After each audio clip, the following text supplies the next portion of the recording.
आज का हमारा विषय है gravitational potential due to spherical shell.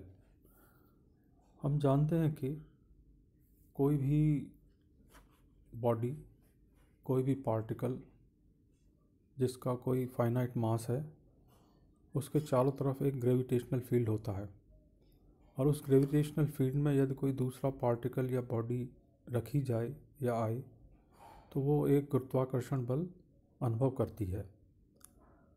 तो आज हम ये जानना चाहेंगे कि यदि कोई स्फेरिकल शेल है तो उस शेल से किसी निश्चित दूरी पर ग्रेविटेशनल पोटेंशियल कितना होगा, अर्थात उसके ग्रेविटेशनल फील्ड में एक निश्चित दूरी पर ग्रेविटेशनल पोटेंशियल की वैल्यू क्या होगी।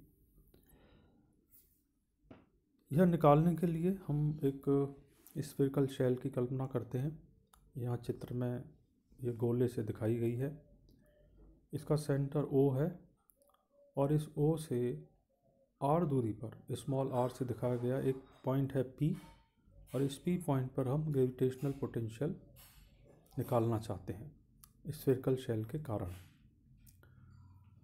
ये जो स्फेरिकल शेल है इसमें CDFE ये एक रिंग हमने इसकी कल्पना की है जिसका रेडियस है EG, आप देख सकते हैं चित्र में, और जो चौड़ाई है इसकी वो है CE चौड़ाई है इस रिंग की और रेडियस है EG।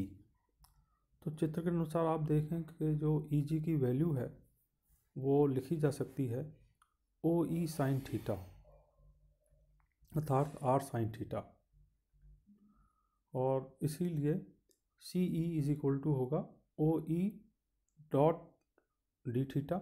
CE चूँकि इसको हम आर्क मान सकते हैं, चाप मान सकते हैं, तो आर्क इज इक्वल टू हम जानते हैं एंगल इंटू रेडियस, तो इसलिए CE की वैल्यू हम लिख सकते हैं OE इंटू डी थीटा, क्योंकि जो CE चाप है वो डी थीटा एंगल बना रहा है बिंदु O पर। इस रिंग का एरिया अगर हम निकालना चाहें तो इस area of this ring is equal to circumference into its width. तो रिंग की जो सर्कम्फ्रेंस है उसको अगर हम इसकी विड्थ से गुणा कर दें तो हमें इस रिंग की एरिया प्राप्त हो जाएगी। सर्कम्फ्रेंस होता है 2 पाई इंटू रेडियस, और चूँकि हम जानते हैं कि जो रिंग है यहाँ पर जिसकी कल्पना हमने की है उसका रेडियस है R sine theta, EG is equal to R sine theta, तो इसलिए सर्कम्फ्रेंस होगा 2 पाई R साइन थीटा, और इसकी चौड़ाई हम निकाल चुके हैं CE, वो है उसकी वैल्यू R डी थीटा, तो इसलिए area of the ring is equal to 2 pi R square sine theta D theta. अब मान लीजिए इस रिंग का मास सपोज dm है, छोटा सा एक मास है, तो ये मास, इसकी वैल्यू क्या होगी, area of the ring into mass per unit area. अगर मुझे इसका मास पर यूनिट एरिया पता है और एरिया पता है तो दोनों को मैं मल्टीप्लाई करूँगा तो मुझे रिंग का मास प्राप्त हो जाएगा। तो रिंग का मास होगा area of the ring into mass per unit area, जिसको यहाँ पर हमने सिग्मा से शो किया है। एरिया ऑफ द रिंग हम निकाल चुके हैं 2 pi R square sine theta D theta, और इसको हमने मास पर यूनिट एरिया अर्थात सिग्मा से मल्टीप्लाई कर दिया। ये जो रिंग है ये इस तरह दिखाई देगी, आप देख सकते हैं R साइन थीटा इसका रेडियस है, EG के द्वारा जो शो हो रहा है।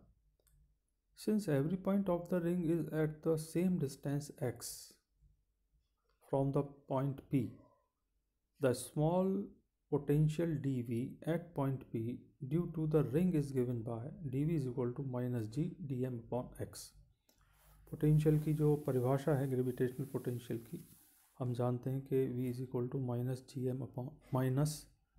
जी एम अपॉन आर होता है। तो उस हिसाब से अगर हम देखें तो एक छोटा सा पार्ट जो इस रिंग का है जिसका मास मान लीजिए dm हमने माना, उसके कारण बिंदु P पर पोटेंशियल कितना होगा। तो वो पोटेंशियल अगर हम dV से डिनोट करें तो हम लिख सकते हैं d V is equal to minus G d M upon X, क्योंकि x जो डिस्टेंस है वो हमने लिया है यहाँ पर। देखिए आप, उस छोटा से मास कोई भी पॉइंट जो इस रिंग पर है उसकी p से दूरी वो होगी x।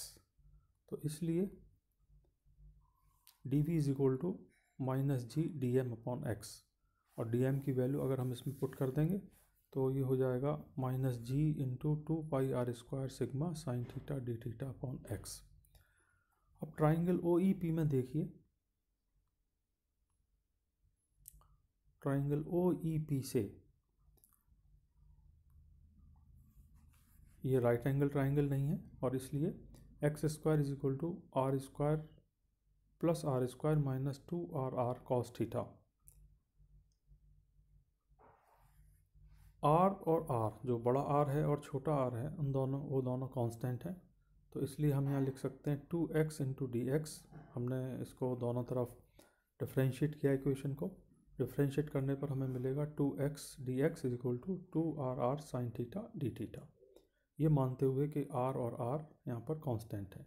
तो यहाँ से साइन थीटा डी थीटा की वैल्यू हमें मिल जाएगी x D X upon capital R into small r।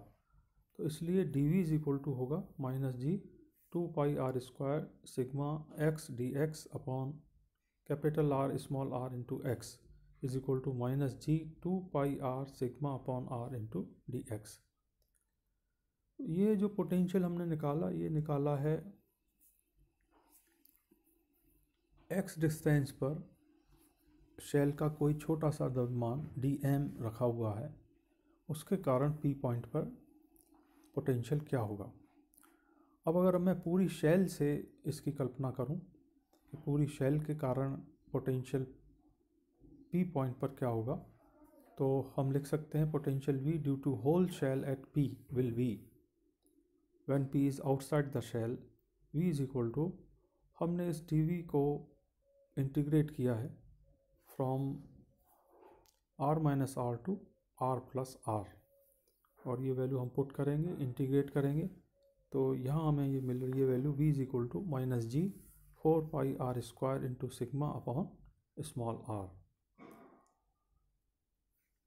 If m is the mass of the shell, total mass of the shell, तो हम लिख सकते हैं m is equal to 4 pi r² into sigma, क्योंकि हम जानते हैं सिग्मा मास per unit area है और टोटल एरिया शेल का होगा 4 पाई r², इसलिए टोटल मास होगा m is equal to total area into mass per unit area, अर्थात 4 पाई r² इंटू सिग्मा।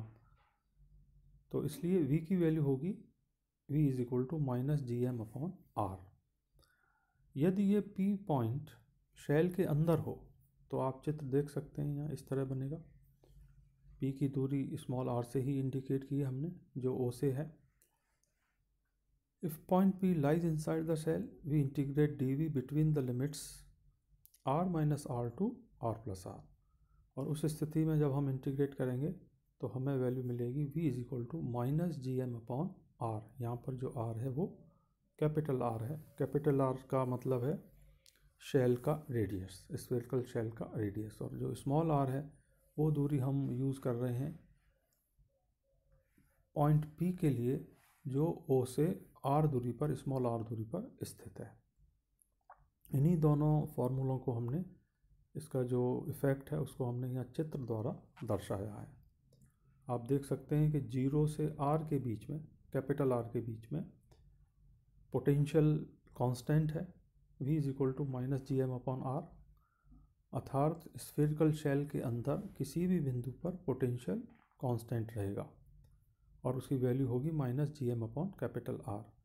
लेकिन शेल के बाहर हम जैसे जैसे शेल से दूर होते चले जाएंगे, पोटेंशियल की वैल्यू कम होती जाएगी, inversely proportional, it will be inversely proportional to R।